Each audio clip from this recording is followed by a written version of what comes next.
యేసు ప్రభు పలికిన మొదటి మాట. యేసు ప్రభుని కల్వరి శిలువ మీద, ఆ కల్వరి కొండ మీద ఆయనను సుమారుగా 9 గంటలప్పుడు శిలువ వేస్తారు. ఎన్ని గంటలకి? 9. ఉదయం 6 గంటల సమయంలో యేసు ప్రభుకు తీర్పు జరిగి, ఆ తర్వాత యేసు ప్రభుని పిలాతు అధికారి మందిరం నుండి కల్వరి అనబడుతున్న ఆ కొండ మీదకి తీసుకొని వెళ్ళి శిలువ వేసరికి 9, ఉదయం 9 గంటలు. ఉదయం 9 గంటల నుంచి మధ్యాహ్నం 3 గంటలు, అంటే ఆయన మరణించేంత వరకు 6 గంటల వ్యవధిలో ఆయన 7 మాటలు పలికాడు. ఎన్ని మాటలు? 7 మాటలు.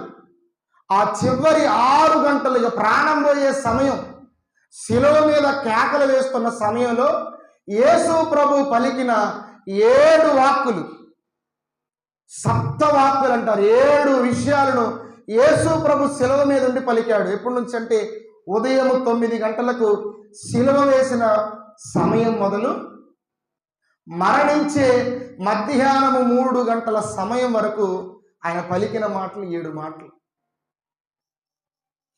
7 మాటల్లోని సారాంశాన్ని మనం రోజుకొకటి నేర్చుకోవడానికి మనం ఇష్టపడదాం.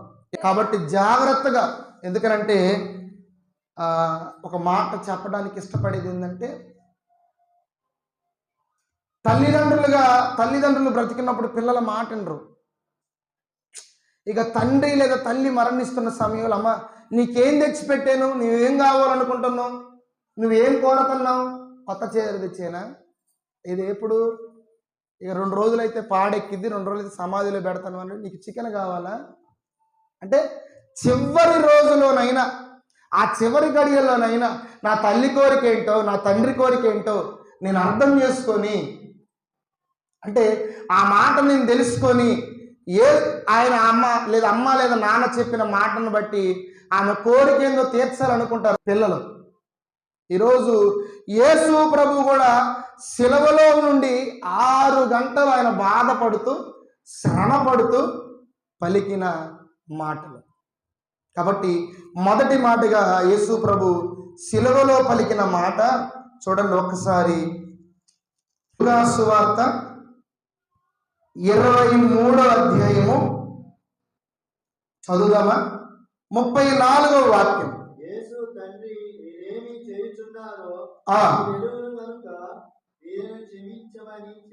చాలు. యేసు ప్రభు మాట్లాడుతున్న మాట ఏంటంటే, తండ్రి వీరేమి చేయుచున్నారో వీరెరుగరు గనుక వీరిని క్షమించమని చెప్పాను.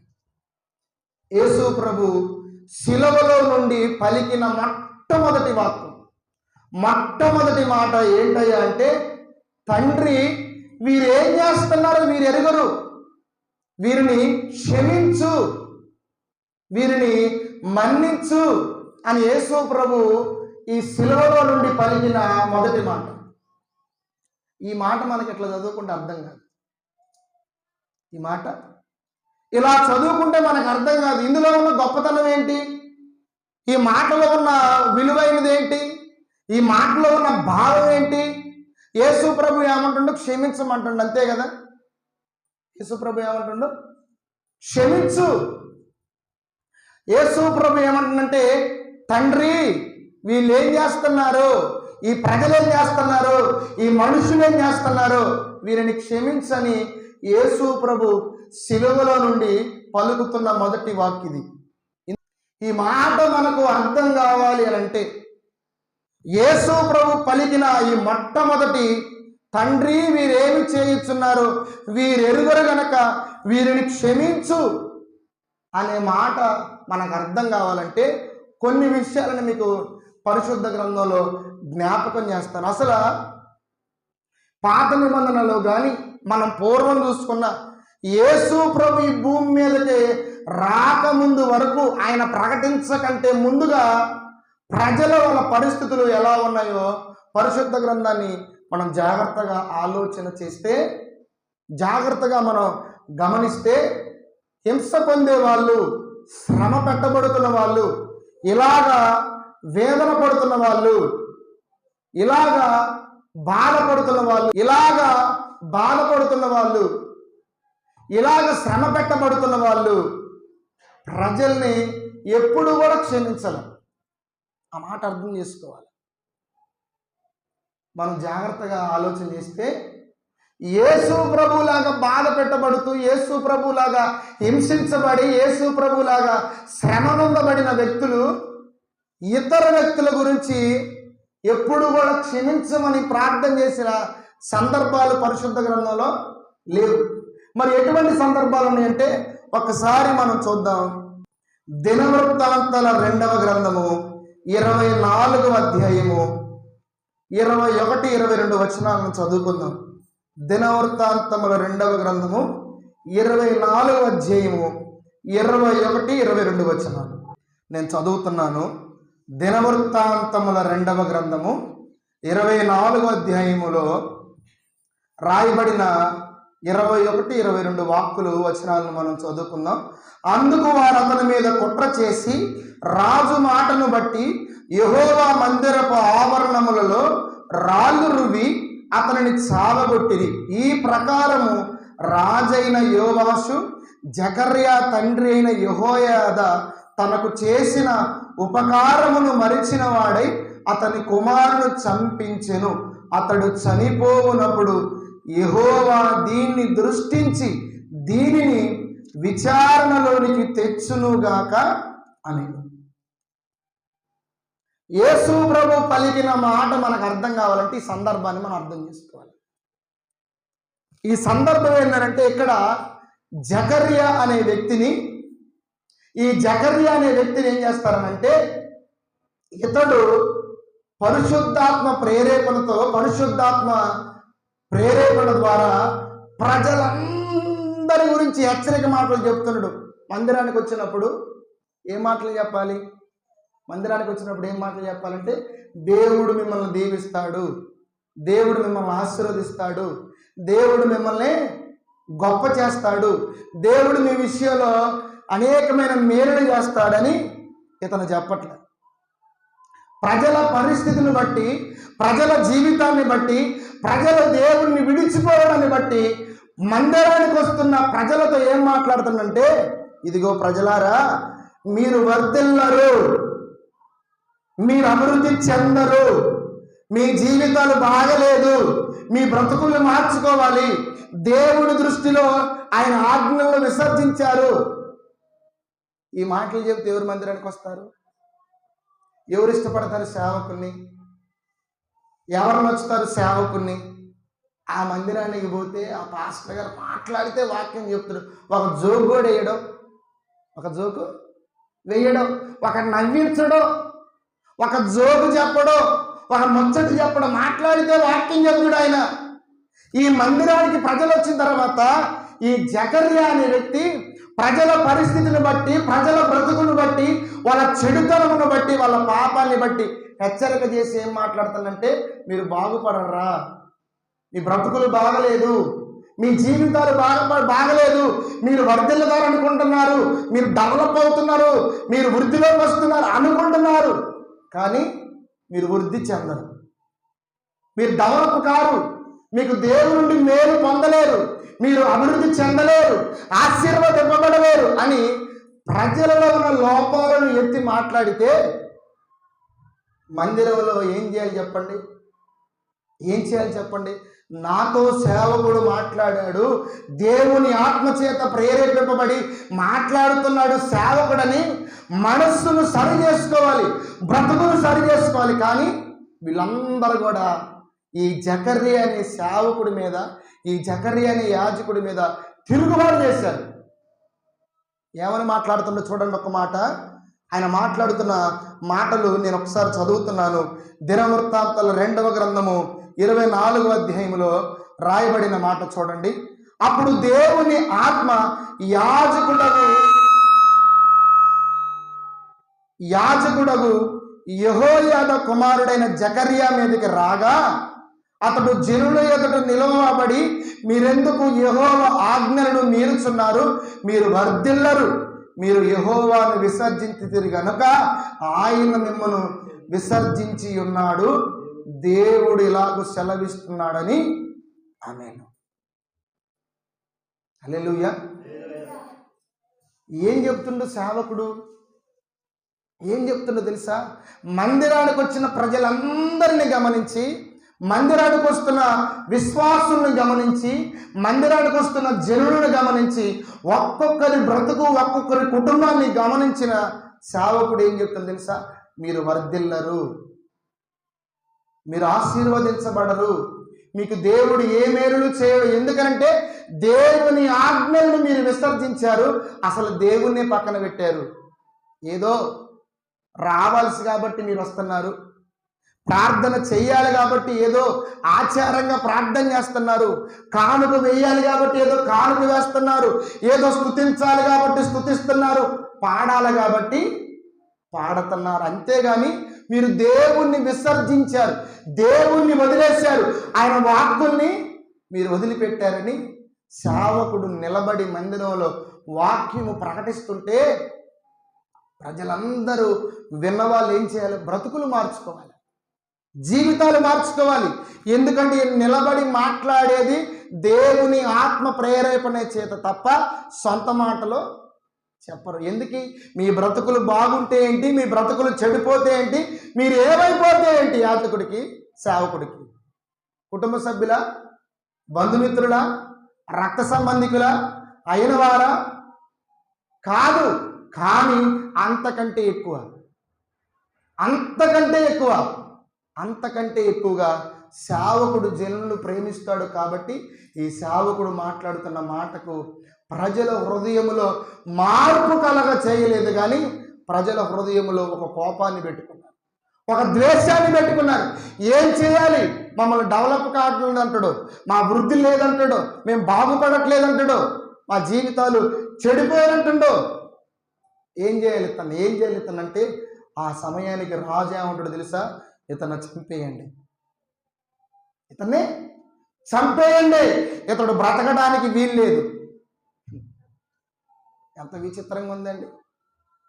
ఆనాడేమో రాజు అన్నాడు అతన్ని చంపేయండి, చావగొట్టండి. ఈనాడు విశ్వాసులు ఏం చేస్తున్నారు తెలుసా? సేవకుడిని చావగొట్టే మాటలు మాట్లాడతారు. సేవకుడు బ్రతికి ఉండగానే, సేవకుడు జీవిస్తుండగానే, పరిచర్య జరిగిస్తుండగానే ఆనాడు ఒకేసారి రాజైన యోవాషు అంటాడు జకర్యా అని యాజకుని, సేవకుని చంపేయండి అంటాడు.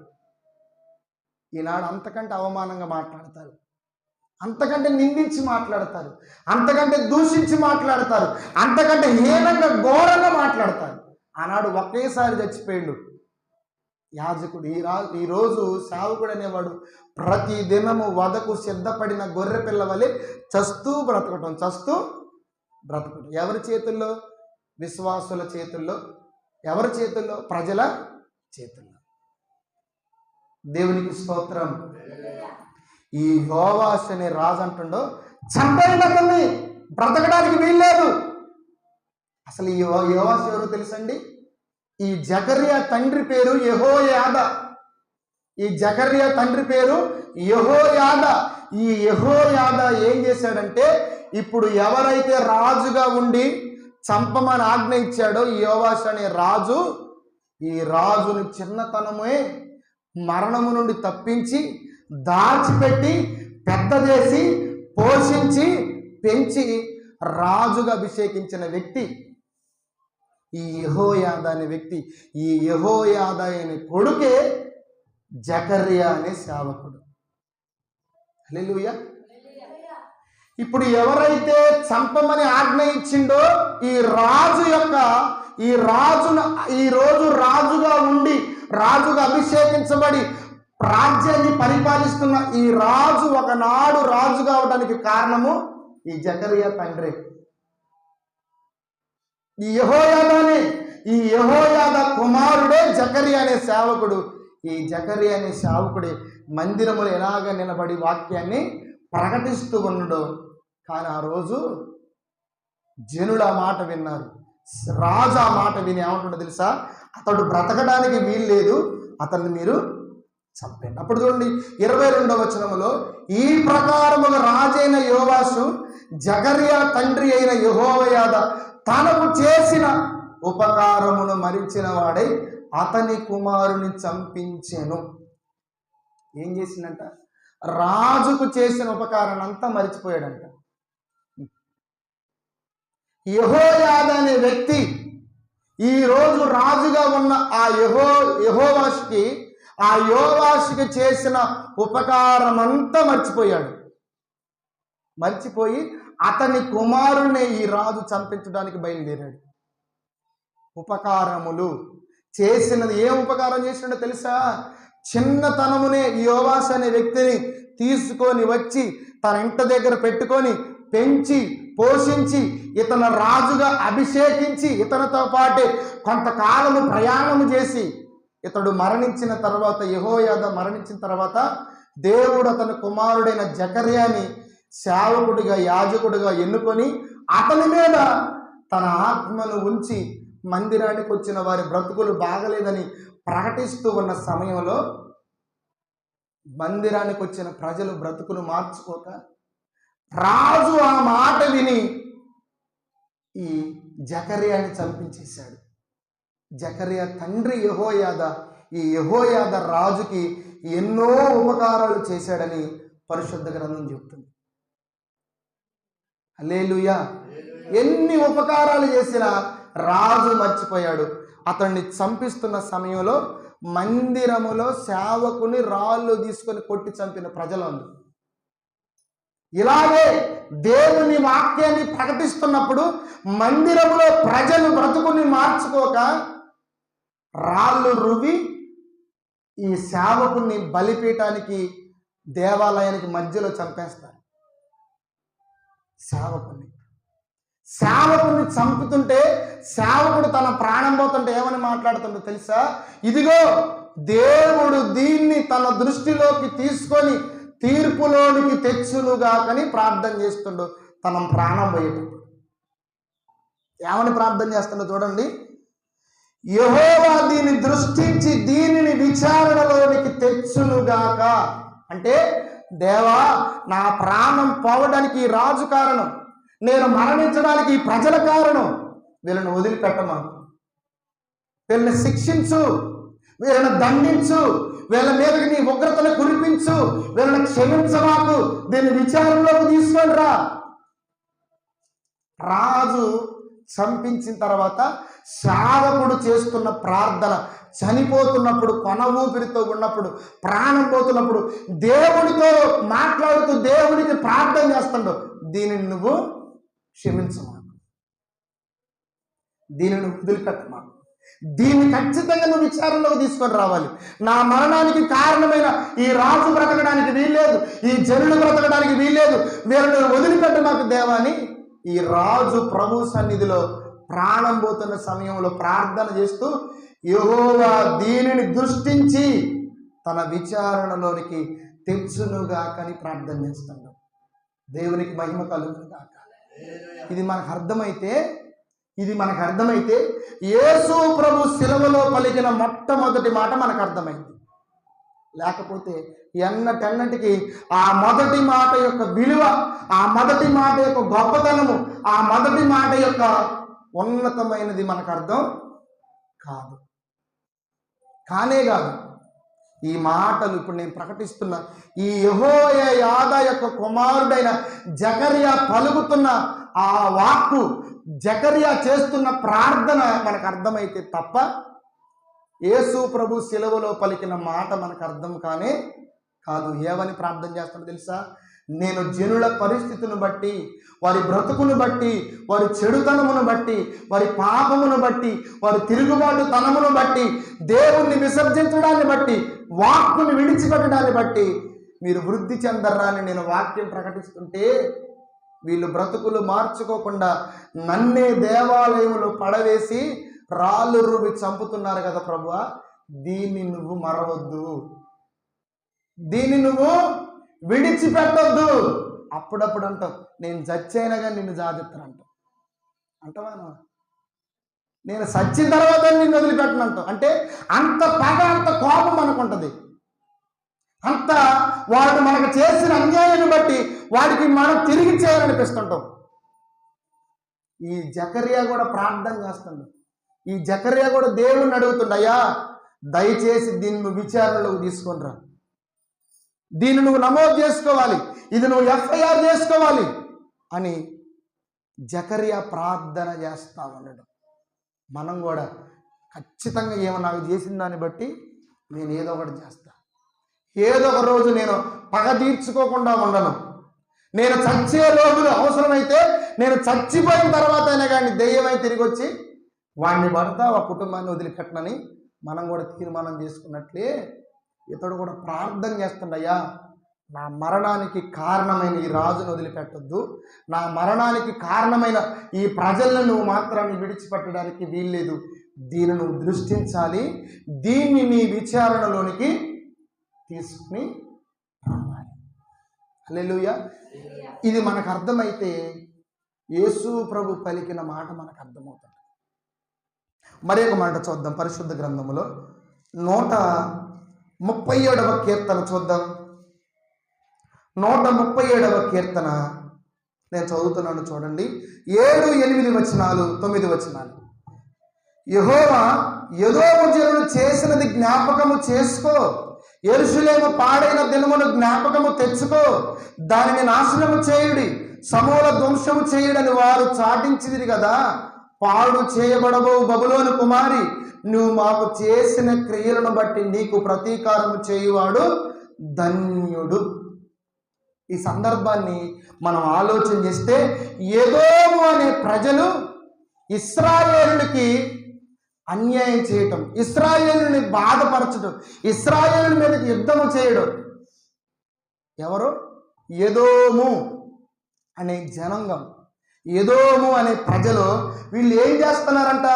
ఆ జనులు ఇశ్రాయేలులకు చేసిన దాన్ని, దేవా నువ్వు జ్ఞాపకం చేసుకో, నువ్వు మరవద్దు, నువ్వు మర్చిపోవద్దు. ఆ ప్రజలు వాళ్ళు ఏం చేశారో నువ్వు జాగ్రత్తగా నీ మనస్సును పెట్టుకో దేవా, నువ్వు జ్ఞాపకం ఉంచుకోవాలి, నువ్వు మర్చిపోకూడదు అని ఇశ్రాయేలులు ప్రార్థన చేస్తున్నారు దేవునికి. ఇశ్రాయేలులు దేవుని సన్నిధిలో మరపెడుతున్నారు, మాకు ఎదోము అనే జనులు, ఎదోము అనే ప్రజలు మాకు చెడు చేశారు, మాకు కీడు చేశారు, మాకు అన్యాయం చేశారు, మమ్మల్ని శత్రువులుగా భావించి మా మీదకి యుద్ధం చేశారు, మమ్మల్ని మా పిల్లల్ని వాళ్ళు నాశనం చేశారు. కాబట్టి దీన్ని నువ్వు జ్ఞాపకము చేసుకోవాలి. దేవునికి స్తోత్రం. నీకు అర్థమవుతుందో లేదో? నీకు అర్థమవుతుందో లేదు? మనకు యేసు ప్రభు పలికిన ఆ శిలువలో పలికిన మొదటి మాట మనకు అర్థము కావాలి అని అంటే నేను చెప్పే ఈ 4 విషయాలు మీకు అర్థం కావాలి. తండ్రి, వీరేమి చేయుచున్నారో వీరు ఎరుగురు గనక వీరిని క్షమించుమనే మాట మనకు బోధపడాలి అంటే ఈ 4 విషయాలు మనకు అర్థం కావాలి. ఇశ్రాయేలులు ప్రభువుకు ప్రార్థన చేస్తున్నారు, ఎదోము జనులు చేసిందాన్ని మర్చిపో, మాకు జ్ఞాపకం చేసుకో. ఇగో మన యెరూషలేము పాడైన దినమునందు వారు చేసింది జ్ఞాపకం చేసుకో. వాళ్ళు ఏమంటున్నారు తెలుసా? వాళ్ళు పాడైపోయారని వాళ్ళు సంతోషపడుతున్నారయ్యా, దాన్ని కూడా జ్ఞాపకం చేసుకో, మర్చిపోవద్దు. నువ్వు జనులు మాకు చేసిందని నువ్వు జ్ఞాపకం తెచ్చుకోవాలి. మర్చిపోవడం మంచిది కాదు, నువ్వు దాన్ని దృష్టి ఉంచాలి. ఇంకా వాళ్ళు ఏం ప్రార్థన చేస్తున్నారు తెలుసా? ఇదిగో వాళ్ళు మాకు కీడు చేశారు, వారి క్రియలను బట్టే నువ్వు వారికి ప్రతీకారం చేయి. జనులు చేసిన దాన్ని బట్టి మరలా వాళ్ళకి తిరిగి చేయబడాలని ప్రజలు కోరుతున్నారు, ప్రజలు ఆలోచన చేస్తున్నారు. మనం కూడా ఏం చేస్తుంది తెలుసా? మనకి ఎవడైనా కీడు చేస్తే వాడికి కీడు జరగాల, మనకెవరైనా అన్యాయం చేస్తే వారు అన్యాయం చేయబడాల, మనకెవరైనా చెడు చేస్తే వారికి చెడు చేయబడాల అని మనం కూడా ఇలాగే ఆలోచన చేస్తాం. ఈ ప్రజలు కూడా ఇలాగే ఆలోచన చేస్తున్నారు. ఏమని? మాకు కీడు చేశారు, అంతకంటే కీడు వాళ్ళకి కలగాలి. మా కుటుంబం నాశనమైనప్పుడు వాళ్ళు నవ్వుతున్నారు, వాళ్ళ కుటుంబం నాశనమైనప్పుడు మేము కూడా నవ్వాలి. మా కుటుంబం చెడిపోయినప్పుడు వాళ్ళు సంతోషించారు, వాళ్ళ కుటుంబం చెడిపోయినప్పుడు మేము సంతోషించాలి. అయ్యా, దీన్ని మాత్రం జ్ఞాపకం చేసుకోవాలి. మాకు కీడు చేశారు, నువ్వు కూడా జ్ఞాపకం ఉంచుకొని సమయము చూసి వారి మీదకి నువ్వు కీడు రాజేయాలి అని ప్రభువుకి ప్రార్థన చేస్తున్నారు. ఇది మనకు అర్థమైతే యేసు ప్రభు శిలువలో పలికిన మాటను మనం అర్థం చేసుకోవాలి. సేవకుడు క్షమించమని ప్రార్థన చేయట్లా. జకర్యా అనే సేవకుడు వీరు నాకు చేసిన దాన్ని మన్నించని ప్రార్థన చేయట్లా. నా మరణానికి కారణమైన రాజును వదిలిపెట్టొద్దు, ప్రజల్ని వదిలిపెట్టొద్దు. నేను వాక్యాన్ని ప్రకటిస్తుంటే నన్ను మందిరంలో చంపేశారు, చంపుతున్నారు, విడవద్దయ్యా, దాన్ని విచారణలోకి తీసుకొని రా ప్రభువా అని ఆనాడు సేవకుడు ప్రార్థన చేసిండు. ఈనాడు ఇశ్రాయేలు ప్రజలు ఏం ప్రార్థన చేస్తున్నారు తెలుసా? దేవా, ఎదోము ప్రజలు మా పొరుగు వారు చేసింది, మాకు తెలిసిన వారు మాకు చేసింది, మా అనుకుంటున్న వారు మాకు చేసిందని నువ్వు జ్ఞాపకం ఉంచుకో, జ్ఞాపకం ఉంచుకో. వాళ్ళ మీద నిప్పులు కుప్పగా నువ్వు పోయాలి, వారి ఒడిలో నువ్వు నిప్పులు పోయాలి, వారి కుటుంబాలను వారి జీవితాలను నువ్వు తగలబెట్టాలని వీళ్ళు జ్ఞాపకం ఉంచుకోమని చేసిన దాన్ని దేవునికి మరలా జ్ఞాపకం చేస్తున్నారు, మరలా జ్ఞాపకం చేస్తున్నారు. ఇది మనకు అర్థమైతేనే తప్ప మనకు యేసు ప్రభు శిలువలో పలికిన మాట మనకు అర్థం కాదు. మరి ఒక మాట చూద్దాం. ఇర్మియా గ్రంథము 15వ అధ్యాయము 15వ వాక్యాన్ని చూడండి. ఇర్మియా గ్రంథం 15వ అధ్యాయము 15వ వచనం. యెహోవా, నా శ్రమ నీకే తెలిసి ఉన్నది, నన్ను జ్ఞాపకము చేసుకో, నన్ను దర్శించు, నన్ను హింసించు వారికి నా కొరకై ప్రతిదండన చేయుము. నీవు దీర్ఘశాంతము కలిగిన వాడవై నన్ను కొనిపోము, నీ నిమిత్తము నాకు నింద వచ్చున్నదని తెలుసుకోను. ఈ ఇర్మియా అనే ప్రవక్త చేస్తున్న ప్రార్థన ఏంటో తెలుసా? అయ్యా, జనులు నాకు చేస్తున్న దానికి ప్రతిదండన వాళ్ళకి చెయ్యి. నన్ను శ్రమ పెడుతున్నారు, వాళ్ళని శ్రమపరచు. నన్ను కష్టపెడుతున్నారు, వాళ్ళని కష్టపెట్టు. నన్ను బాధపరుస్తున్నారు, వాళ్ళనే బాధపరచు. ఈ ప్రవక్త ఇర్మియా అనే ప్రవక్త దేవునికి చేస్తున్న ప్రార్థన. ఇర్మియా అనే ప్రవక్త భక్తుడు దేవునికి చేస్తున్న ప్రార్థన. శ్రమ నాకు ప్రజల నుండి కలుగుతుంది, వేదన నాకు ప్రజల నుండి కలుగుతుంది, బాధ నాకు ప్రజల నుండి కలుగుతుంది అని వారిని క్షమించని ప్రార్థన చేయట్లే. ఏమంటుంది తెలుసా? నాకు చేసిన దానికి ప్రతిదండన నువ్వు చేయదేవని ప్రార్థన చేస్తాను. ఇది మనకు అర్థమైతే తప్ప యేసు ప్రభు శిలువలో పలికిన మొదటి మాటకి మనకి అర్థం కాదు. మరి ఒక మాట చూడండి. ఇదే ఇర్మియా గ్రంథము 18వ అధ్యాయము 23వ వచనం చూడండి. యెహోవా, నాకు మరణము రావలనని వారు నా మీద చేసిన ఆలోచన అంతా నీకు తెలిసే ఉన్నది. వారి దోషమునకు ప్రాయశ్చిత్తము కలగనీయకము, నీ సన్నిధి నుండి వారి పాపమును తుడిచివేయకము, వారిని సన్నిధిని తొట్టిల్లుదురుగాక. నీకు కోపము పుట్టు కాలమున వారికి తగిన పనిని చేయము. హల్లెలూయా. ఏమని ప్రార్థన చేస్తాడో ఇర్మియా అనే భక్తుడు, ఇర్మియా అనే ప్రవక్త ఏమని దేవుని సన్నిధిలో ప్రార్థన చేస్తాడో తెలుసా? నాకు మరణము రావాలని ఈ ప్రజలు ఆలోచన చేస్తున్నారు. అంటే నన్ను చంపాలి, వీడు ఎప్పుడు చచ్చిపోతాడు రా అని జనులు ఎదురు చూస్తున్నారంటే ఇర్మియా కాలంలో. ఇర్మియా అనే ప్రవక్త ప్రకటిస్తున్నాడు. యెరూషలేము, యోదయ ఆ ప్రాంతంలో తిరుగుతూ ఈ ఇర్మియా అనే ప్రవక్త ఏమని ప్రకటన చేస్తున్నాడో తెలుసా? ప్రజలారా, దేవుని వైపుకు తిరగండి, జనులారా దేవుని తట్టుకు తిరగండి, మీ పాపాన్ని ఆపండి, మీ చెడుతనాన్ని ఆపండి, మీ జీవితాలను బాగు చేసుకోండి అని ఇర్మియా ప్రకటిస్తూ మీరు ఇంకా మారలేదు కదా, అయితే దేవుడు మీ మీదకి శత్రువులను పంపిస్తున్నాడు.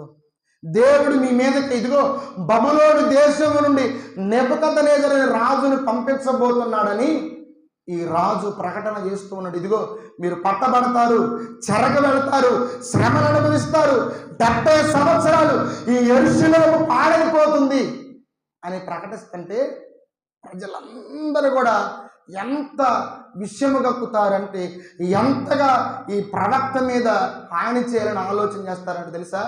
ఇలాంటోడు బ్రతకూడదు. ఏమంటుందో, ఇలాంటి వాడు బ్రతకడానికి వీలే లేదు.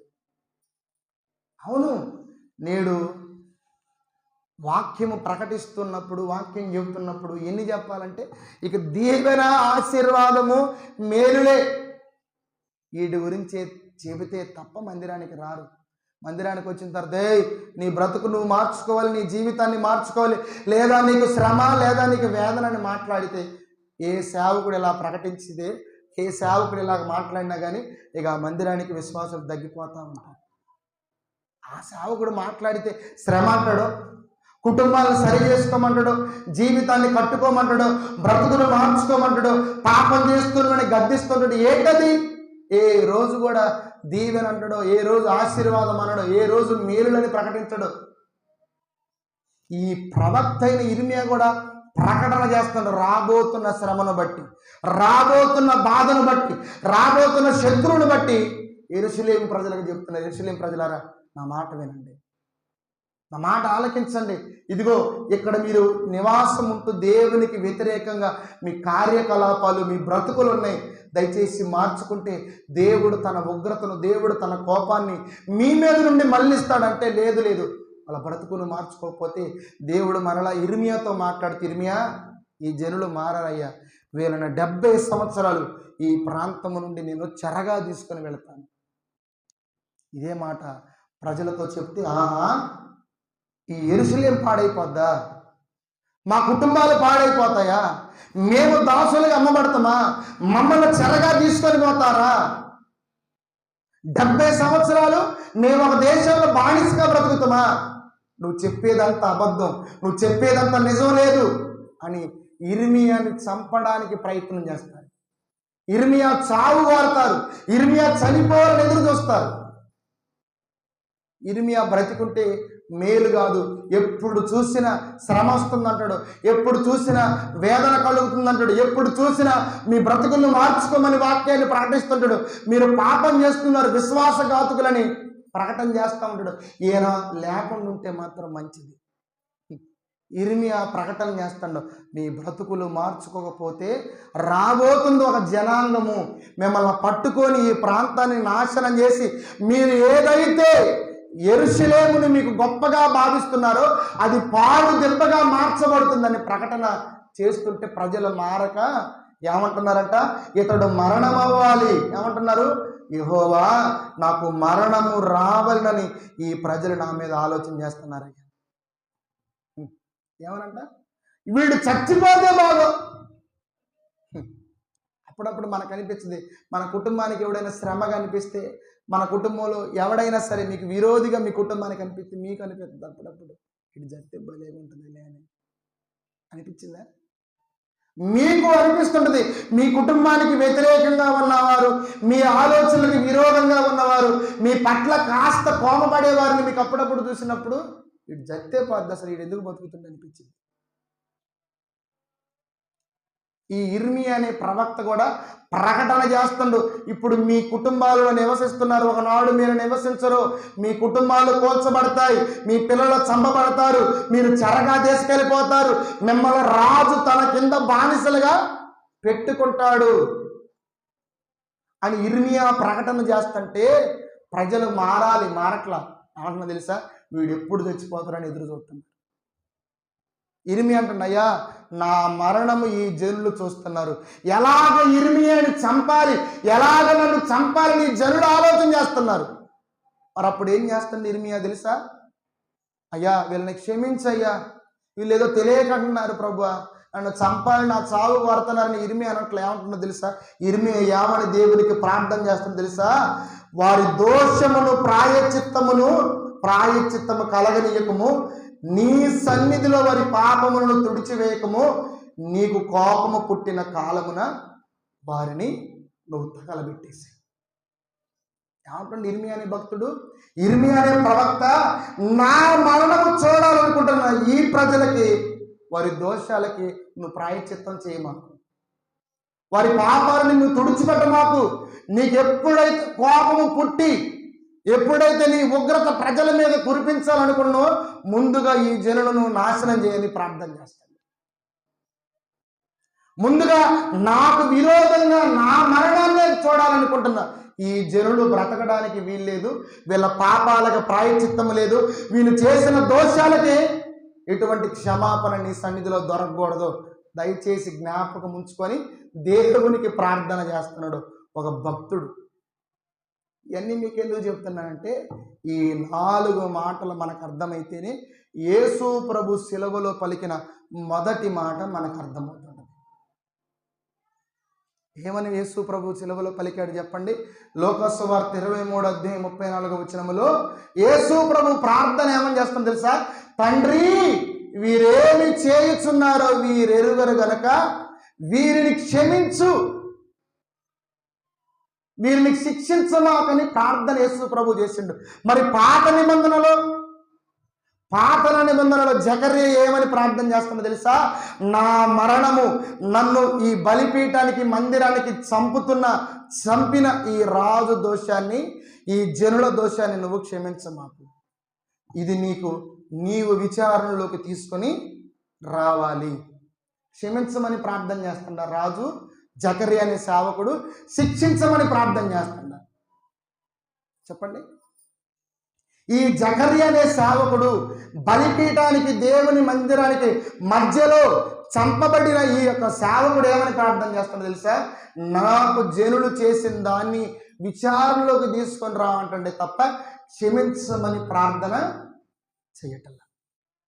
సేవకుడు ఏమని ప్రార్థన చేస్తాడో, వీరిని శిక్షించు, ఇది నీ విచారణలోనికి రావాలి. కానీ యేసు ప్రభు శిలువ మీద ఏమని ప్రార్థన చేస్తాం తెలుసా? తండ్రి, వీరేమి చేయుచున్నారో వీరెరుగున గనక వీరిని క్షమించు. హల్లెలూయా.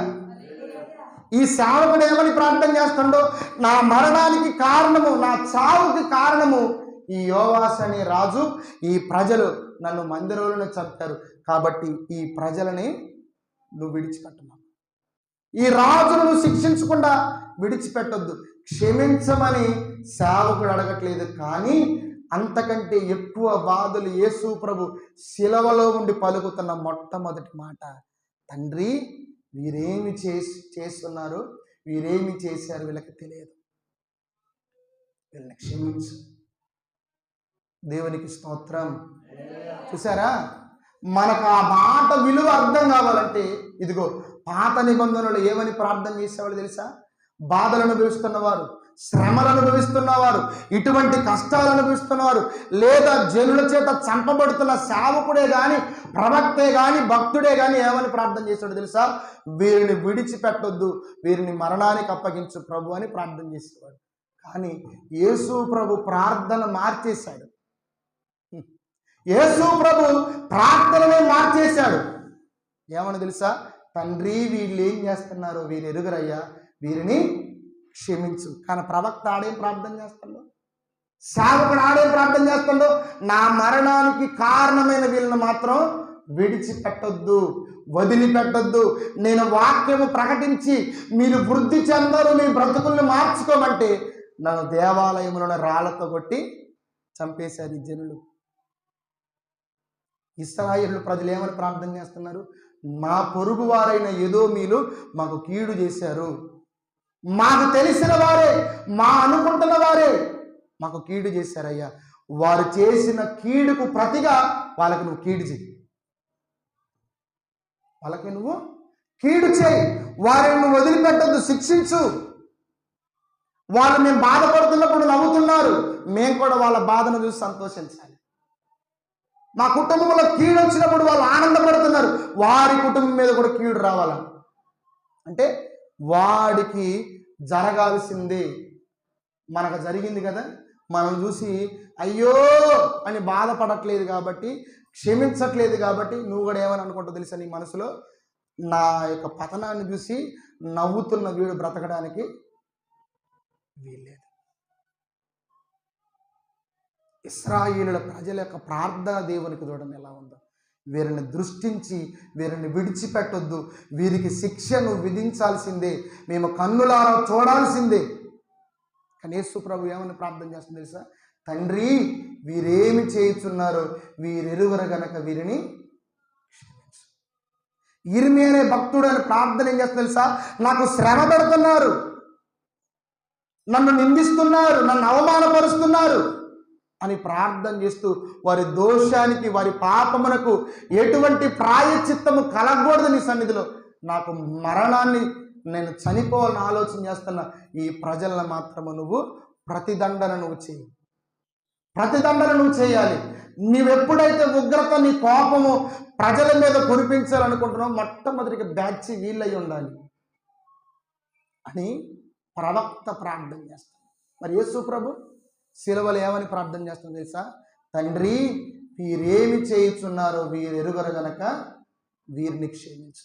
ప్రవక్త ఏం ప్రార్థన చేయాలి? జకర్యా అనే సేవకుడు ఏం ప్రార్థన చేయాలి? ఇలాగా ఇశ్రాయేలు పొరుగువారిలే, పోనీలే, నాకు బాధ కలిగించారు, నన్ను విడిచిపెట్టండి అని వాళ్ళు కూడా ఏమని క్షమించమని ప్రార్థన చేయలేదు. కానీ యేసు ప్రభు ప్రార్థన డిఫరెంట్గా ఉంది. ఆయన ప్రార్థన ఒక రెవల్యూషన్, ఒక విధంగా ఉంది. ఇదేంటి? నిలబడిన ప్రజలందరూ ఆలోచన ఏంటో తెలుసా? తండ్రి, వీరేమి చేయుచున్నారో వీరు ఎరుగరు గనక వీరిని క్షమించు, వీరిని క్షమించు. ఇశ్రాయేలు ఏమని ప్రార్థన చేస్తున్నారు తెలుసా? ఈ జనులు, ఈ పొరుగువారు, ఏదోము ప్రజలు చేసిందని మర్చిపోతావేమో దేవా, మర్చిపో, మాకు జ్ఞాపకం ఉంచుకో.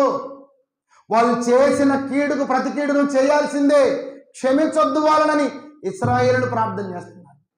జకర్యా ఏమని ప్రార్థన చేస్తాడో?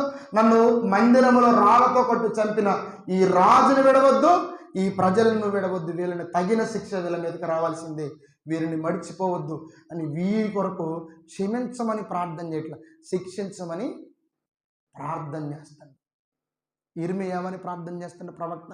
నా మరణము చూడాలని ఈ ప్రజలు ఆలోచన చేస్తున్నారు, వారి దోషాన్ని క్షమించమాకు, వారి పాపములను తుడిచిపెట్టొద్దు, వారికి ప్రతిదండన చేయి, వారికి ప్రతీకారము చేయి, వారిని విచారణలోకి తీసుకొనిరా. ప్రవక్త ఏమని ప్రార్థన చేస్తుండో చూడండి.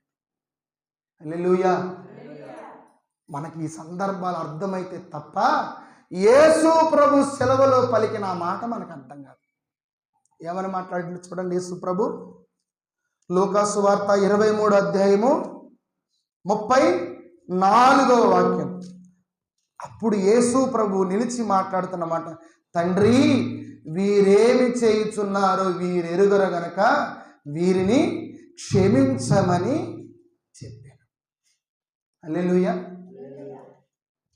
యేసు ప్రభు మాట్లాడు మొట్టమొదటిగా సెలవులో పలుకుతున్న మాటకి అక్కడ నిలబడిన జనులందరూ ఆశ్చర్యపోతున్నారు. ఈయన ఏమైనా శపిస్తాడా? ఈయన మమ్మల్ని ఏమైనా శపిస్తాడా? లేదు, మాకు విరోధంగా ఏమైనా ప్రార్థన చేస్తాడా? ఏమండి, సెలవులో ఉండి ఆ ప్రార్థన యేసు ప్రభు నోట నుండి వచ్చే తోడనే ప్రజలకు ఆశ్చర్యం వేసింది. ఎందుకని? ఒకనాడు పాత నిబంధనలో ఇటువంటి హింసలు పొందిన వారు, బాధలు పొందిన సేవకులు, ప్రవక్తలు, ప్రజలు ఏమని ప్రార్థన చేశారు దేవుని కంటే? చేసిన వారిని, శత్రువుని విడిచిపెట్టొద్దు దేవా, వారికి తగిన శిక్ష నువ్వు విధించు, వారికి ప్రతిదండన చేయి, వారికి ప్రతీకారము చేయి, వారిని నీ యొక్క విచారణలోకి తీసుకొని రా. ప్రార్థన చేసే దాఖలాలే నాకు తెలుసు, కానీ చేసిన తప్పుకి ఖచ్చితంగా ప్రతిఫలం అనుభవించాలి, కీడుకు ప్రతి కీడు చేయబడాలని కోరిన జనులు ఉన్నారు. కానీ ఏనేంటి క్షమించమని ప్రార్థన చేస్తాడు? హల్లెలూయా. అసలు ప్రజలకి విడ్డూరంగా ఉంది, విచిత్రంగా ఉంది. ప్రజలు ఆశ్చర్యపోతున్నారు, ప్రజలకు ఏం అర్థం కావడం లేదు. సేవ నుండి పలుకుతున్న మాటల్లో యేసు ప్రభు ఏమైనా శపిస్తాడేమో, యేసు ప్రభు ప్రపంచాన్ని ఏమైనా చేస్తాడేమో అని నిలబడిన వాళ్ళు చూస్తుంటే ఆయన నోటి నుండి పలుకుతున్న మాట ఏంటి తెలుసా? క్షమాపణ, క్షమించు, క్షమించు. పాత నిబంధన గ్రంథములో ఉన్న ప్రజలకి యేసు ప్రభు మాట్లాడిన మాటకి ఎంత వ్యత్యాసమో ప్రజలు ఆశ్చర్యపడి ఉంటారు. ఏనేంటి క్షమించు, క్షమించని మాట్లాడుతానేంటి? ప్రార్థన చేస్తానేంటి?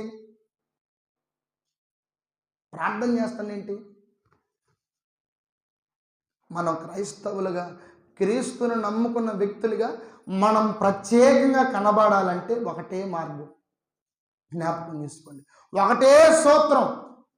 మీరు ప్రత్యేకంగా కనబడాలంటే లేదు, మీ గురించి నలుగురిలో మాట్లాడుకోవాలంటే ఒకటే, కీడు చేసిన వారిని క్షమించండి. మీ మీద శత్రువులుగా ఉన్న వారిని క్షమించండి. మీ గురించి మీ శత్రువే సాక్ష్యం చెప్పింది, నేను ఎన్నన్నా ఒక్క మాట కూడా మాట్లాడట్లే, ఎన్ని తిట్టినా ఆ నోటి నుండి కనీసం ఒక్క మాట కూడా రాదేంటి, నేను రెచ్చగొట్టినా రెచ్చదేంటి, నేను గిల్లినా కానీ లెగవదేంటి, ఎన్ని బూతులన్నా ఏమేంటి, ఒక్క మాట నోట్లో నుంచి మాట్లాడదు.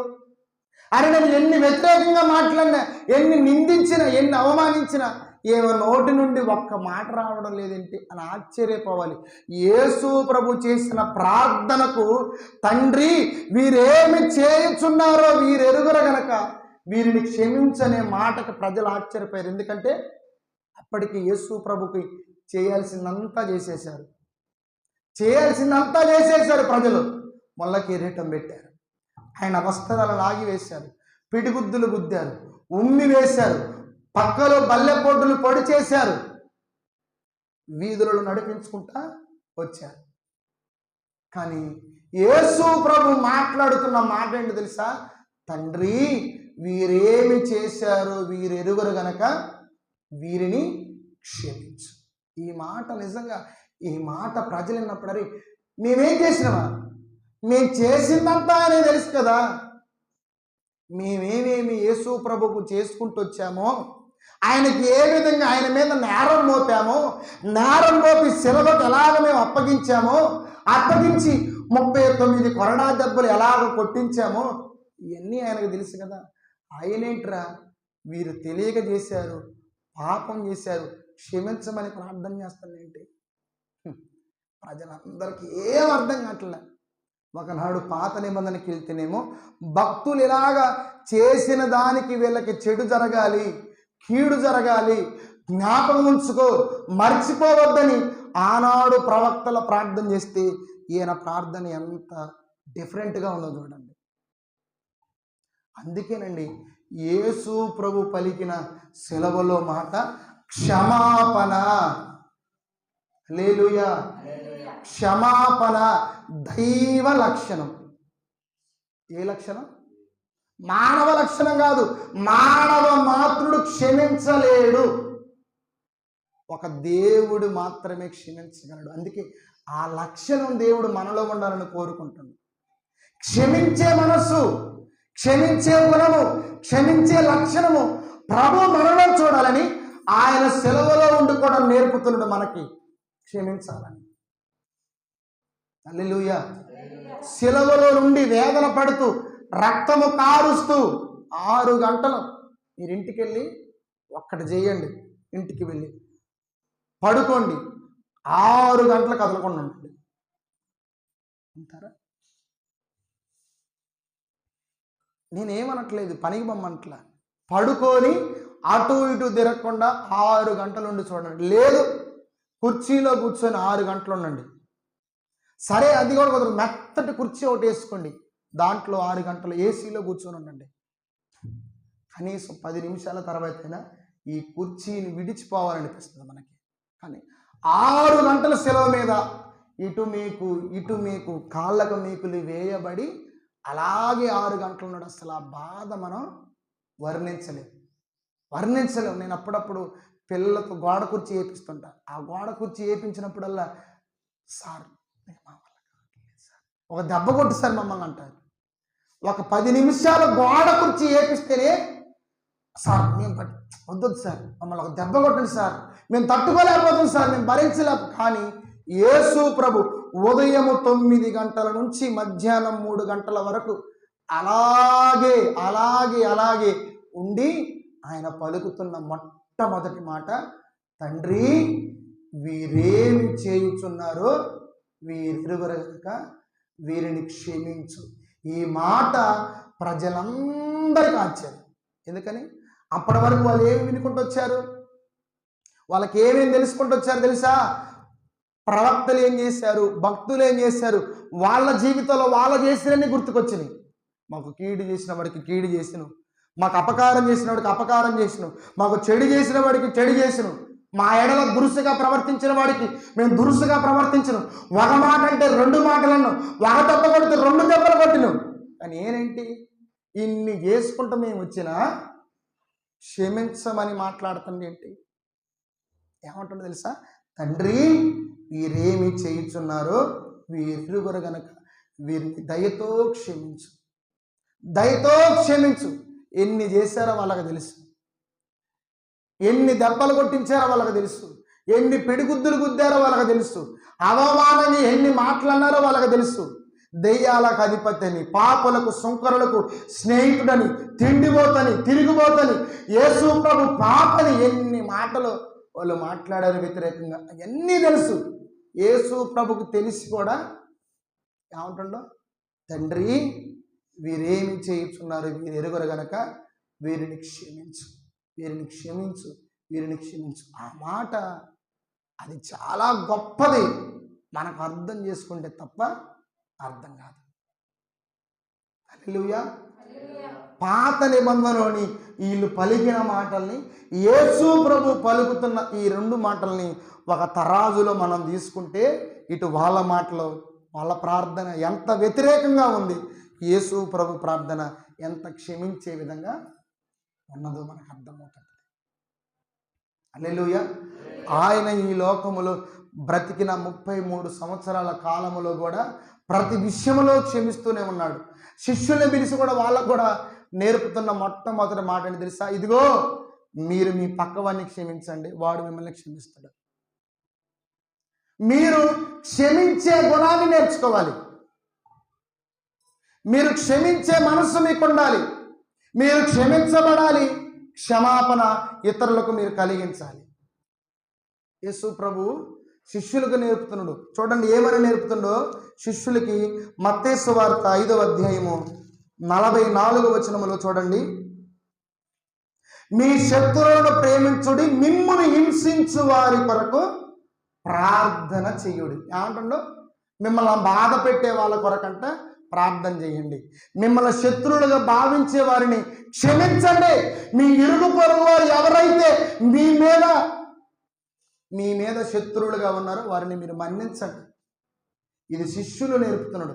నిజంగా ఇది మనం నేర్చుకోగలిగితే యేసు ప్రభు పలికిన మొదటి మాట మన జీవితంలో నెరవేరినట్లే. హల్లెలూయా. మనకు అది ఉండదు. పాటలు పాడతాం, బాగా ప్రసంగాలు వింటాం, కానుకలు ఇస్తాం, మందిరానికి వస్తాం, పరిచర్య చేస్తాం, కానీ ఉండాల్సిన ఈ క్షమాపణ అనే లక్షణం మనకు ఉండదు. క్షమించే గుణం మనకు ఉండదు. మందిరంలో బాగానే ప్రార్థన చేస్తాం, ఏసయ్యా నాకు కీడు చేసిందయ్యా నువ్వు అవని క్షమించంటావు, పైకే అంటావు, లోపల మాత్రం ఉండాల్సింది మనకుంటుంది. నువ్వు మాత్రం క్షమించు, నేను మాత్రం వదిలిపెట్టను. నువ్వు మాత్రం మన్నించు, నేను చేయాల్సింది చేత ఖచ్చితంగా. పైకి మనం మాట్లాడమే తప్ప చేయాల్సింది మనం చేస్తాం. నేను ఒక రోజు ఒక తల్లిని చూసిన, వాడు తప్పు చేసింది కొడుకు, వాడిని ఏమనలేదు, నేను అనుకున్న క్షమించిందిలే అనుకున్నా. ఇంటికి వచ్చిన తర్వాత వాళ్ళ నాన్నకి చెప్పి వాతలు పెట్టించింది. ఏం చేసింది? తల్లి కదా, వాడు తెలిసి తెలియక చేసిండ్లే, ఏమన్నా పాపం వచ్చిండు, శుభ్రంగా స్నానం చేసిండు, అన్నం తిన్నాడు, బాగానే ఉంది. ఇంటికి భర్త వచ్చిండు. భర్త వచ్చిన తర్వాత పోయి లోపల పోయి ఎక్కిచ్చి చెప్పింది, వాడు అట్లా చేసి ఇట్లా తిరిగి వచ్చింది. ఈయన చిర్రుబుర్రులు ఆడుకుంటే కర్ర తీసుకుని వచ్చిండు, పాపం వాడిని అమ్మ కొట్టుడికి వచ్చిండు. నాకు అనిపించింది ఎంత మంచి తల్లి అమ్మను అనిపించింది. తల్లి తప్పులు దాచిపెట్టిద్ది, తల్లి క్షమించిద్ది అనుకున్నా. నేను అనుకున్న క్షమించిందిలే అనుకున్నా. అబ్బా బ్రతికిపోయింది వీడు. వచ్చిన తర్వాత వాళ్ళ నాన్న పిలిచి ఇంట్లో పోయింది. వాడు ఏం చేసిందో తెలుసా? అంటే క్షమించినట్టు ఏమో నటన, లోపల పోయి చెప్పాల్సిందంతా చెప్పింది. మనం కూడా అంతే. నువ్వు క్షమించలే కానీ మేము వదిలిపెట్టాం. ఎప్పుడు చేయాలప్పుడు ఎప్పుడు చేయాలప్పుడు నేను చేస్తా, నువ్వు మాత్రం క్షమించు ప్రభు అని మనం గట్టిగా ప్రార్థన చేస్తాం. అప్పుడప్పుడు మనమే గొడవ పెట్టు, నేను నిన్నేమనట్లేదు వెళ్ళిపోంట, కానీ అనాల్సినవన్నీ లోపల అన్నే ఉంటుంది. తిట్టాల్సినవన్నీ లోపల తిడతనే ఉంటుంది. కానీ యేసు ప్రభు అలా కాదు. నేను క్షమిస్తున్నా తండ్రి, నువ్వు కూడా క్షమించు. ఒకటి గుర్తుపెట్టుకోండి, దేవుడు మనల్ని క్షమించాలంటే మనకే అవకాశాన్ని ఇచ్చిండు. మనకే ఏమన్నా తెలుసా, నీ పొరుగు వాడిని నువ్వు క్షమిస్తే నేను నిన్ను క్షమిస్తా. ఈ లింక్ భలేగా ఉంది చూసారా? ఈ లింక్ చూసారా? నువ్వు నేను తప్పు చేసినానుకో దేవుని విషయంలో, దేవుడు మనల్ని క్షమించాలంటే దేవుడు ఏం చేస్తుంది తెలుసా? అరే నువ్వు తప్పు చేశావు, సరే నేను నిన్ను క్షమించాలంటే, వాడు నీ విషయంలో తప్పు చేశాడు, నువ్వు వాడిని క్షమించావా?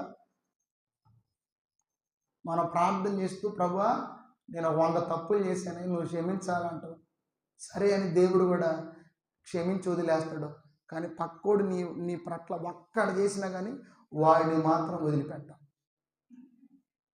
దేవుడేమో 100 తప్పులు మనం చేసినా మనల్ని క్షమించాలని ప్రార్థన చేస్తావు. నీ పక్షాన పొరుగువాడు 1, 2, 3 చేసినందుకు మాత్రం వాడిని క్షమించు. చచ్చేంత వరకు బద్ధ శత్రువుగా చూస్తూనే ఉంటాం. కలిసిపోవాలని, ప్రేమగా మాట్లాడాలని, ప్రేమగా పిలవాలని ఎంతకాలం బ్రతుకుతామండి? ఏ సమయంలో ఎప్పుడు మనం పోతామో తెలియదు.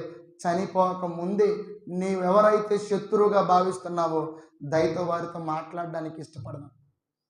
వారితో మాట్లాడడానికి ఇష్టపడదాం. ఏమనరు వాళ్ళు, కత్తులు కటారులు తీసుకొని మనల్ని చంపడానికి ఏమి రారు. మనం ప్రేమగా ఉండి ప్రేమగా పలకరిస్తే వాళ్ళ మనసే మారిద్ది. ప్రభువు వాళ్ళ జీవితంలో కార్యం చేస్తాడు. నిలబడి శిలువ వైపు చూస్తున్నారు ప్రజలు. ఏంది యేసు ప్రభు ఏదో మాట్లాడుతున్ననగానే, తండ్రి వీళ్ళు ఏం చేస్తున్నారు వీళ్ళకి తెలియదు, వీళ్ళని క్షమించనగానే వాళ్ళందరూ నిజంగా ఆ సమయంలో కంటనీరు పెట్టుకొని ఉండాలి, కన్నీరు పెట్టుకొని ఉండాలా.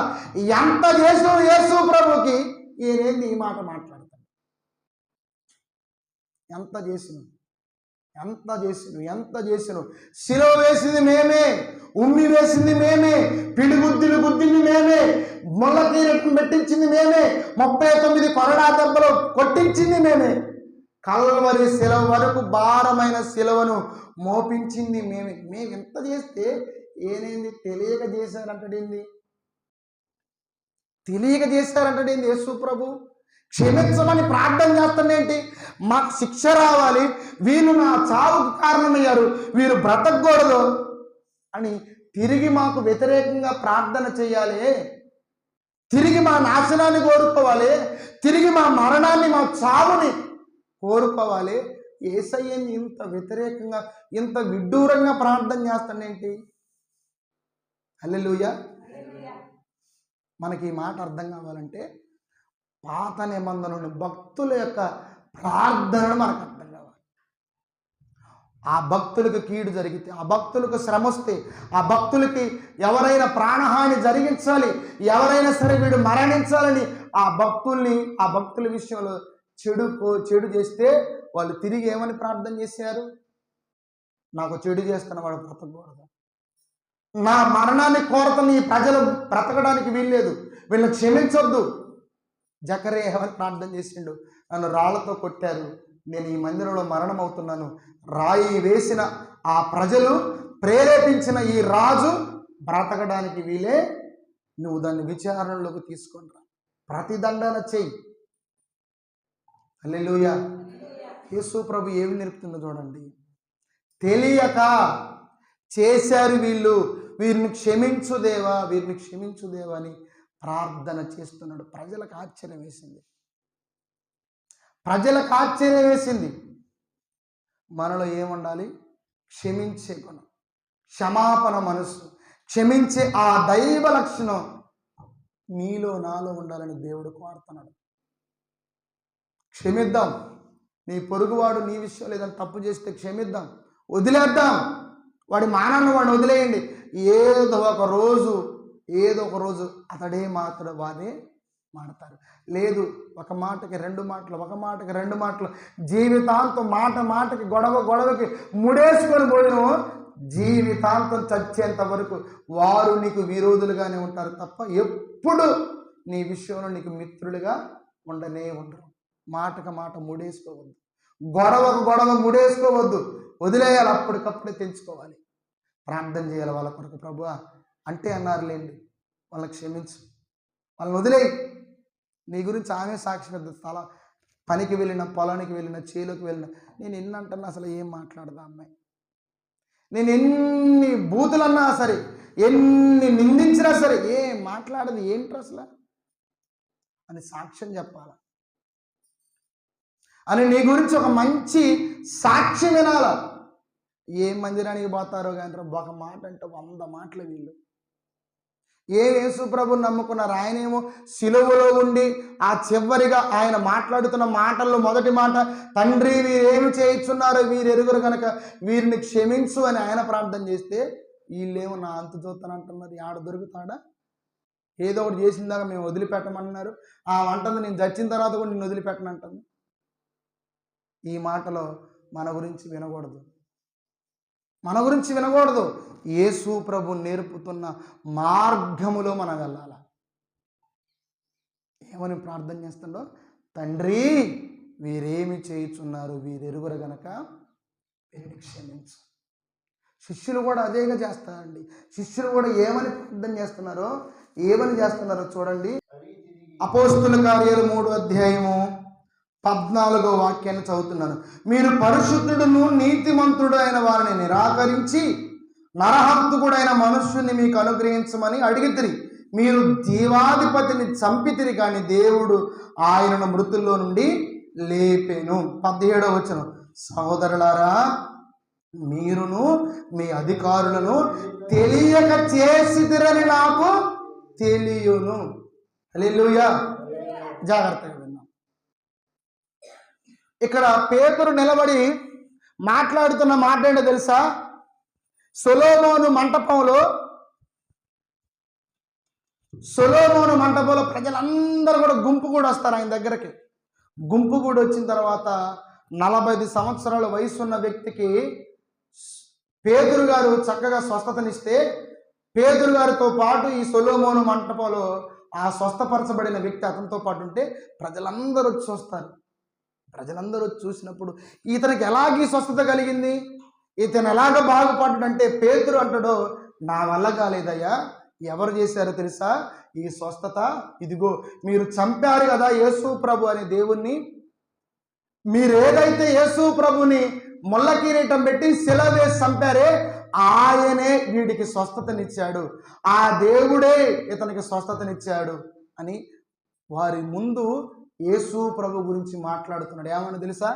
ఆయన పరిశుద్ధుడు, ఆయన నీతిమంతుడు, ఆయన జీవాధిపతి, మీరు ఆయన చంపారు అని అంటూనే 17వ వచనంలో ఏమని మాట్లాడుతుండో, సహోదరులారా మీరును మీ అధికారులను తెలియకయే చేసితిరని నాకు తెలియదు. హల్లెలూయా. ఏమంటుండు పేతురు?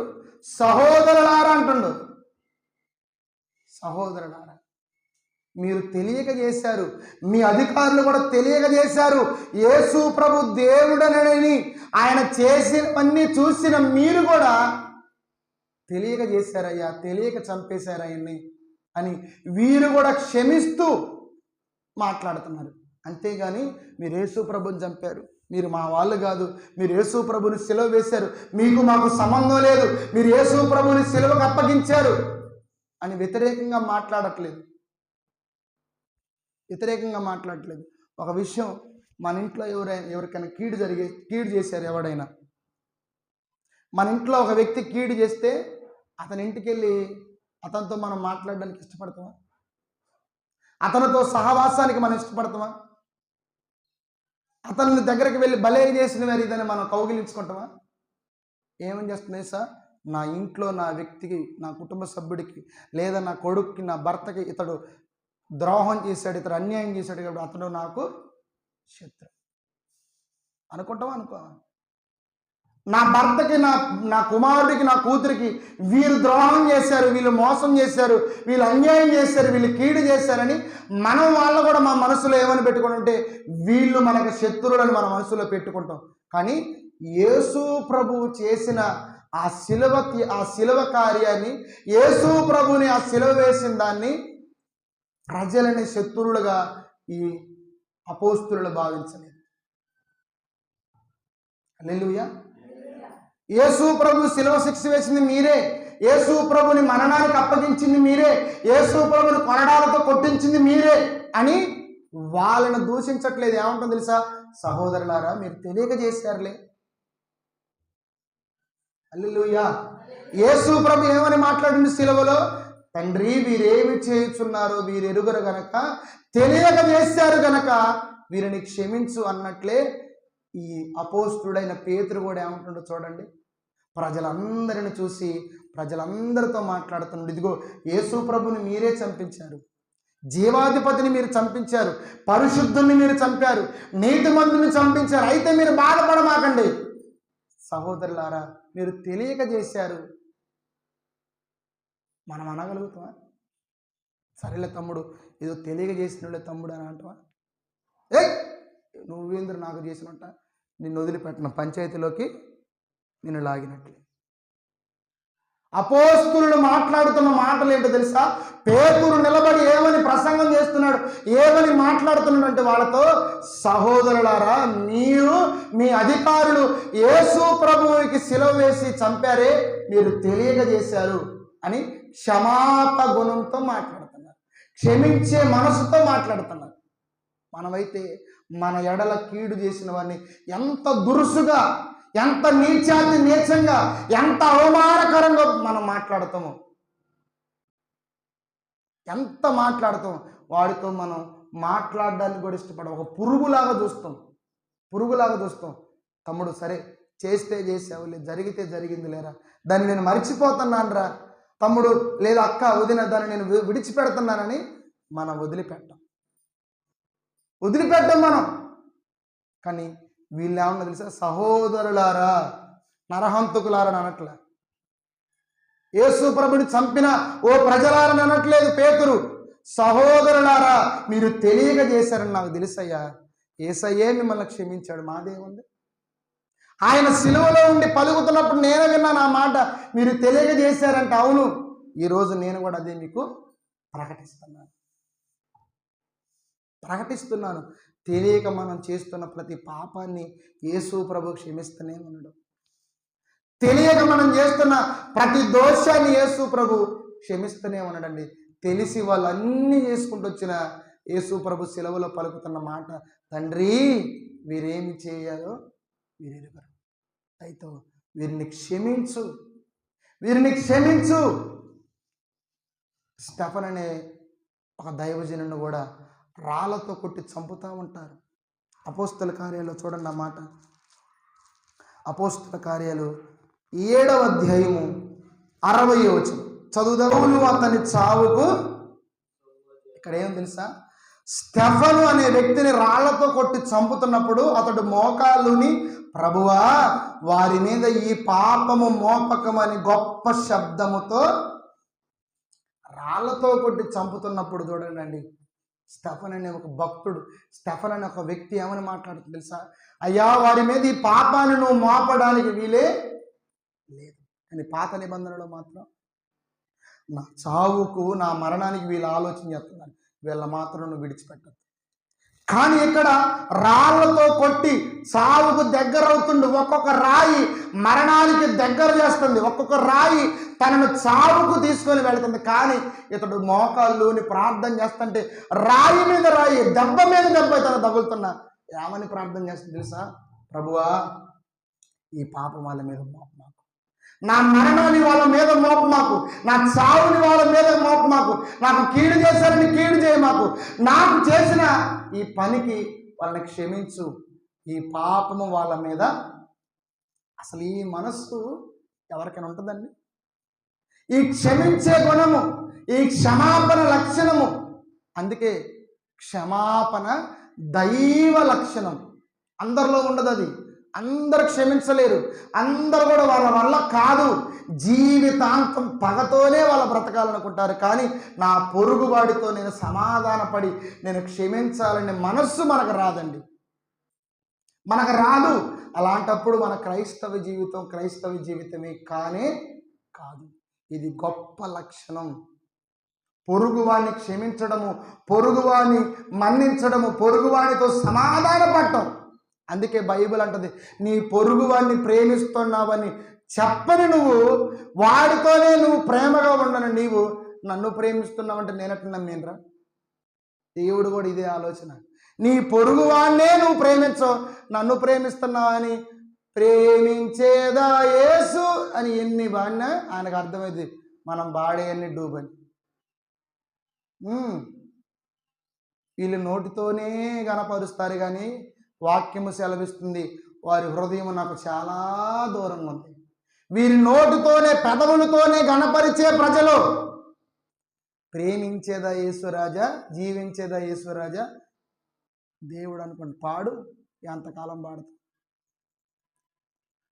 పొరుగువాన్ని ప్రేమించని నీవు నన్ను ప్రేమిస్తున్నావని అనే మాట అబద్ధమని దేవుడికి తెలుసు. ఎంతకాలం పాడిద్దో నేను చూస్తానని దేవుడు అనుకుంటాడు. స్టెఫను రాళ్లతో కొడుతున్నప్పుడు, రాళ్లతో చావగొడుతున్నప్పుడు మోకాళ్ళు వేసి ప్రార్థన చేస్తున్న, ప్రభువా ఈ రాళ్లతో కొడుతున్న ఈ ప్రజలను దయతో క్షమించు, ఈ పాపాన్ని వాళ్ళ మీద మోపమాకు, ఈ పాపాన్ని మోపమాకు, ఈ పాపాన్ని నువ్వు వాళ్ళ మీదకి వెయ్యమాకు, క్షమించు. ఇది క్రైస్తవుని యొక్క లక్షణం. నువ్వు ఎన్నైనా చేయి, తర్వాత సంగతి. ఈ క్షమాపణ అనే లక్షణం లేకపోతే అసలు క్రైస్తవుడివి, క్రైస్తవురాలు అనడానికి అసలు వీలే లేదు. నీకు ఒక సర్టిఫికెట్ రావాలి అని అంటే, నేను చెప్తాను కదా, నేను క్రైస్తవురాలుగా సమాజంలో గుర్తించాలంటే నువ్వు ప్రార్థన చేయకపోయినా పర్వాలేదు, కానీ పక్కవాడిని క్షమించకపోతే మాత్రం ఎంత ప్రార్థన చేసేద్దో కానీ ఆమె దగ్గర ఉన్నంత పొగరో కోపం వేరేవాడి దగ్గర లేదంటారు. కానీ నీ గురించి ప్రజలు మాట్లాడుకోవాలంటే నేను చెప్తున్నా కదా, ఒకటే, క్షమించు. వాడి మానాన్ని వదిలే, వాళ్ళ ఇష్టం ఎట్టగా బ్రతకని అని ఈ లక్షణం మనం నేర్చుకోగలిగితే, ఈ క్షమాపణ అనేది మన హృదయంలో పెట్టుకోగలిగితే, వాడు గుర్తుపెట్టుకోండి, క్షమాపణ మనం పొందే మనసు ఉండాలి, క్షమాపణ మనము ఇతరులకు చేయగలిగిన మనసు రెండు ఉండాలి. మనకి క్షమాపణ పొందే మనసు ఉండాలి, క్షమించే మనసు మనలో ఉండాలి. చూడండి, ఇతను ఏమని ప్రార్థన చేస్తుండయ్యా, వాళ్ళ మీద ఈ పాపాన్ని, రాళ్ళ మీద రాళ్ళు పడుతున్నాయి, దెబ్బల మీద దెబ్బలు పడుతున్నాయి, చివరికి చనిపోతూ వాళ్ళని క్షమించేసి చనిపోతాడు. దేవుడికి అప్పచెప్తా ఆయనే చూసుకుంటాడు, ప్రభుకి అప్పచెప్దాం ఆయనే చూసుకుంటాడు. వీరి పాపమును ఇదిగో ఈ రాళ్ళు వేసి కొడుతున్న వారిని క్షమించని ప్రార్థన చేస్తాడు. పౌలు జీవితంలో కూడా పౌలు కూడా ఇదే ప్రార్థన చేస్తుంటాడు. చూడండి ఏమని పౌలు ప్రార్థన చేస్తుండో. తిమోతికి రాసిన మొదటి పత్రికలో, తిమోతికి రాసిన అపోస్తులైన పౌలు తిమోతికి రాసిన మొదటి పత్రిక 12వ వచనాన్ని నేను చదువుతున్నాను. పూర్వము దూషకుడును హింసకుడును హానికరుడునైన నన్ను తన పరిచర్యకు నియమించి నమ్మకమైన వారిగా ఎంచినందుకు నన్ను బలపరిచిన మన ప్రభు అయిన యేసుక్రీస్తుకు కృతజ్ఞతుడై ఉన్నాను. తెలియక అవిశ్వాసం వలన చేసితిని గనుక కనికరింపబడి తిని. పౌలనే భక్తుడు, పౌలనే దైవజనుడు ఏమని మాట్లాడుతుంది తెలుసా? నేను తెలియక చేశాను కాబట్టి నేను క్షమించబడ్డాను. ఒకనాడు పూర్వము హింసకుణ్ణి, దూషకుణ్ణి, హానికరుణ్ణి, సంఘాన్ని విపరీతంగా హింసించిన వాణ్ణి, కానీ ప్రభువు నన్ను క్షమించాడు, ప్రభువు నన్ను మన్నించాడు, ప్రభువు నా యెడల క్షమాపణ చూశాడు. ఎందుకో తెలుసా? నేను తెలియక చేశాను, ఆయన ఎవరో నాకు తెలియక చేశానంటాడు. యేసు ప్రభు ఎవరో తెలియక ముందు పౌలు అనేకమైన పనులు చేశాడు. యేసు ప్రభు ఎవరికి ముందు, యేసు ప్రభు తెలియక ముందు ఎన్నో చేసుకుంటూ వచ్చాడు. ఇలాగ సంఘంగా కూడుకుంటే ప్రజల్ని హింసించేవాడు, ఇలాగ సంఘంగా ఆరాధన చేసుకుంటుంటే సేవకులను చంపేవాడు, ఇలాగ సంఘంగా కూడుకుంటే హింసించేవాడు, దూషించేవాడు ఈ పౌలు. ఎందుకో తెలుసా? తెలియక చేశాడంట. నాకు తెలియలేదయ్యా యేసు ప్రభు అంటే ఎవరు, ఆయన నిజంగా తెలియలేదు, ఆయనకు తెలియదు. ఆయనే స్వయంగా మాట్లాడుతుంటాడు. అపోస్తుల కార్యాలలో చూడండి, అపోస్తుల కార్యాలు 9వ అధ్యాయములో రాయబడిన మాట 4వ వచనము. అప్పుడు అతడు నేల మీద పడి, సౌలా సౌలా నీవేళ నన్ను హింసించుచున్నావని అతనితో ఒక స్వరము పలుకుట వినెను. ప్రభువా నీవెవడవని నేను అడుగుగా ఆయన, నేను నీవు హింసించుచున్న యేసును. అంటే ఏమన్నా తెలుసా? ప్రభువా నీవెవడవి? నాకు తెలియదయ్యా, అసలు నువ్వు ఎవరో చెప్పు.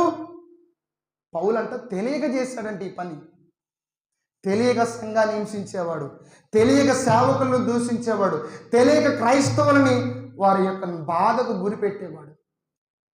కానీ ఒకానొక సమయంలో పౌలు దమస్కు అనే పట్టణంలో, ఇదిగో అక్కడ కూడా క్రైస్తవులు ఉన్నారు, ఇలాగ యేసు ప్రభును కూడుకొని ఆరాధన చేస్తున్నారని పౌలుకు తెలిసినప్పుడు పౌలు కూడా అధికారుల దగ్గరికి వెళ్ళి పత్రాలు తీసుకొని వాళ్ళ బంధించి తీసుకొని రావాలి యెరూషలేముకని బయలుదేరి వెళుతూ ఉన్నప్పుడు దమస్కు మార్గ మధ్యములో మధ్యాహ్న కాల సమయంలో గొప్ప వెలుగు పౌలును దర్శించింది. హల్లెలూయా. గొప్ప వెలుగు పౌలును దర్శించడంలోనే గుర్రం మీద ఉన్నాడు ఒక్క దెబ్బకి కింద పడతాడు, నేల మీద పడి నేలని తడువులాడుతూ ఉంటాడు. కన్నులు కనపడట్లేదు, కన్నులు కనపడపోయేసరికి కానీ చెవులు మాత్రం పనిచేస్తున్నాయి. పౌలుతో దేవుడు ప్రభు అయిన యేసుక్రీస్తు మాట్లాడుతున్నాడు, సౌలా సౌలా నీవేళ నన్ను హింసిస్తున్నావు, సౌలా సౌలా ఎందుకు నువ్వు నన్ను బాధపడుతున్నావు అన్నప్పుడు అప్పుడు పౌలు అంటాడు, అసలు అయ్యా ఎవరు నువ్వు మాట్లాడుతున్నావు? నేను తెలిసి చేయట్లేదు, నువ్వెవరో నాకు చెప్తే నేను తెలుసుకుంటున్నాను ఈరోజు.